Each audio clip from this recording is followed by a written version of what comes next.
Hi, in this video we will talk about APA style.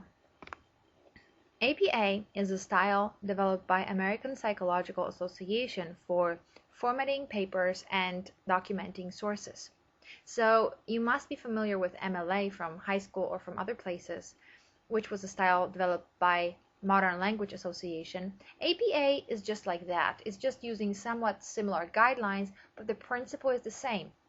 You cite your sources inside of the text, and that's parenthetical citations, and also at the end of your paper inside of a reference list. In MLA, this is called works cited. In APA, this is called references. So we're going to start by discussing parenthetical citations. How do you cite your sources parenthetically?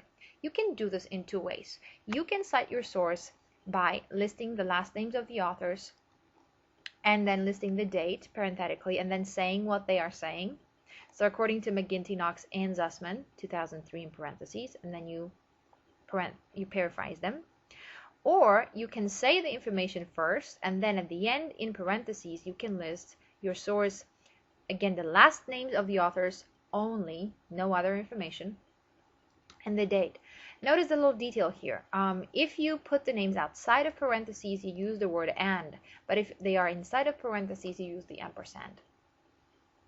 And a little modification here, if you have 3 or more source publication, so you have more than 2 authors, for the first time when you cite the authors, you have to list all of their names. But when you cite the authors again, you substitute everybody's name except for the first author with this Latin abbreviation et al. It stands for and others.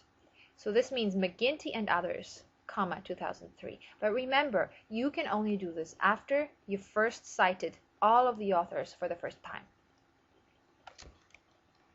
Now, if you are quoting someone, that means taking their words word for word and putting them in your paper. This is something you should actually avoid, and I'm going to talk about that later. But if you are quoting, you can do so in the same way we did with paraphrasing, but you have to add another piece of information, and that is the page number.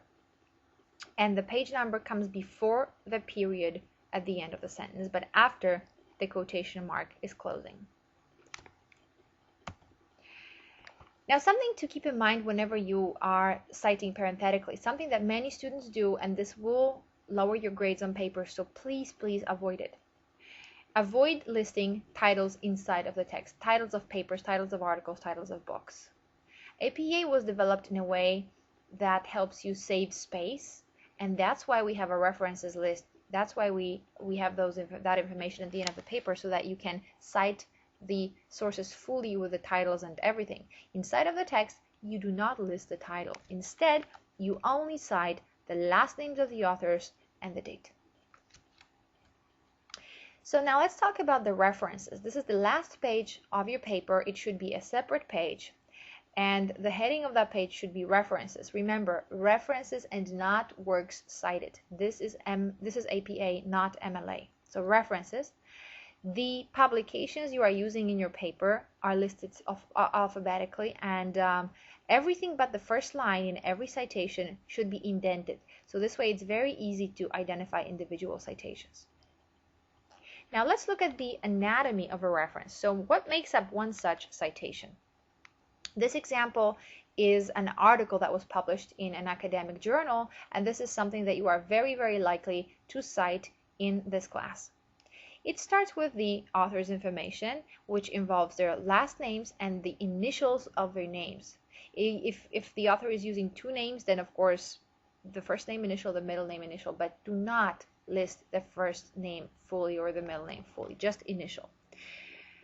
And notice the ampersand here before the last name of the last author. The next thing is the date of publication in parentheses followed by a period. Then we have the title of the article, and notice that only the first word here and here after the colon, the letter is capitalized. Everything else is in lowercase. So that's how you should do it, unless of course you have some proper names like America or Jenny and so on and so forth. Then we have the journal title and the volume number, and this is italicized, and the journal title is capitalized. And the last piece of information are the page numbers. If you are citing websites, the principle is very similar, but there are some differences. First of all, many websites do not have identifying information for the author. Instead, you can find out what the organization is that published the website simply by scrolling down the website and looking at who the copyright is made out to. So whoever is the owner of the website's copyright is also the publisher of the website, and this is who you cite. You also have the date that follows, and then you have the title of the web page that you are reading and you are citing in italics. And lastly, you tell the reader when you retrieved this information. So you have the date or dates, as in this example, and you tell the reader where you got it. So you have to list the URL address, the web address where you got the information. And if Microsoft Word or another software turns this into a blue underlined hyperlink for you, you should right click and tell it to remove the hyperlink. Everything should be in black print, no blue hyperlinks.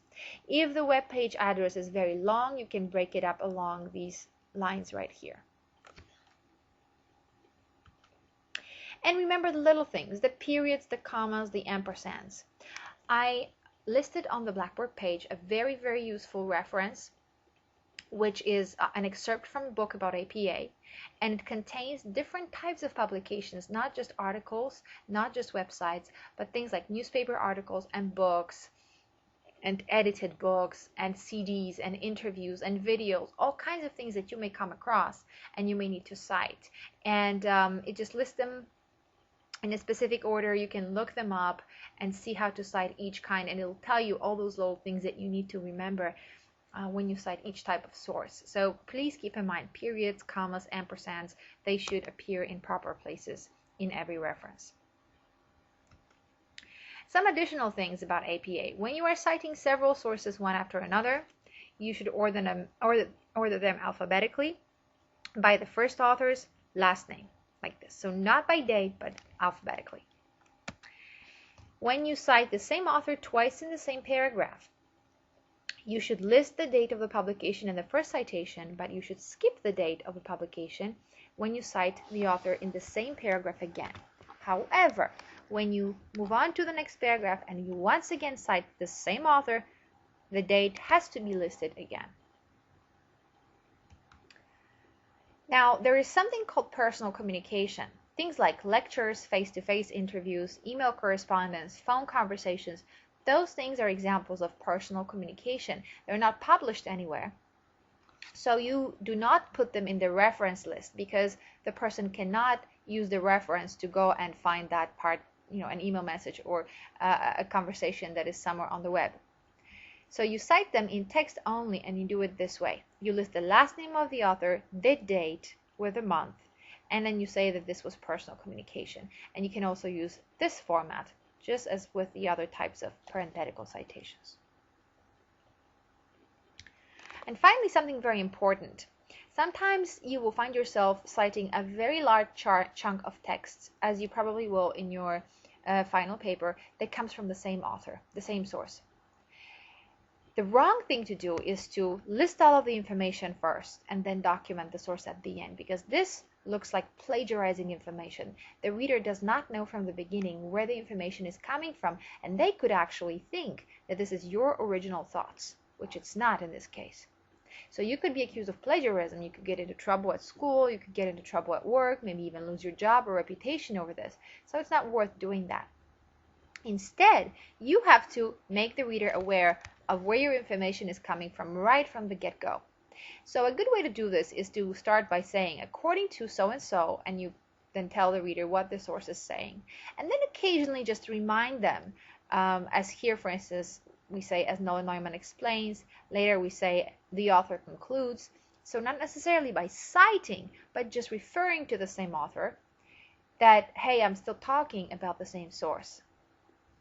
This way, most thoughts in your paper are accounted for, and the reader doesn't think that you are taking somebody else's thoughts and making them your own. This is very important, and I'll be looking for this in your work as well. And a really important thing to remember is that you should not quote, you should in fact avoid quotes at every cost, and instead you should paraphrase, paraphrase, paraphrase. Write everything in your own words. Quotes should really be reserved for things like poetry and famous president's statements, really. When I write papers, and I oftentimes write as many as 30 or 40 pages, I never quote. I put everything in my own words. And a really important thing to avoid is taking text word for word from a publication, putting them in your paper, and not documenting that this is a quotation. This is the worst thing you can do, and I will be able to tell if you did this, because you are turning your paper through Turnitin, and which compares your paper for originality against everything on the internet, everything in the Turnitin database. So if you are using some publication word for word, Turnitin will tell me that you are, and you will lose points over that. So make sure that you paraphrase, you do not copy the text word for word. So now we've talked about the basics of APA, and I would like you to move on to some activities on the Blackboard page that will let you practice some of the things that we talked about. And if you ever come across a source that you really don't know how to document, and the handout that I gave you on the Blackboard page doesn't really tell you how to document it, just send me an email and I'll be happy to help you list it in your paper.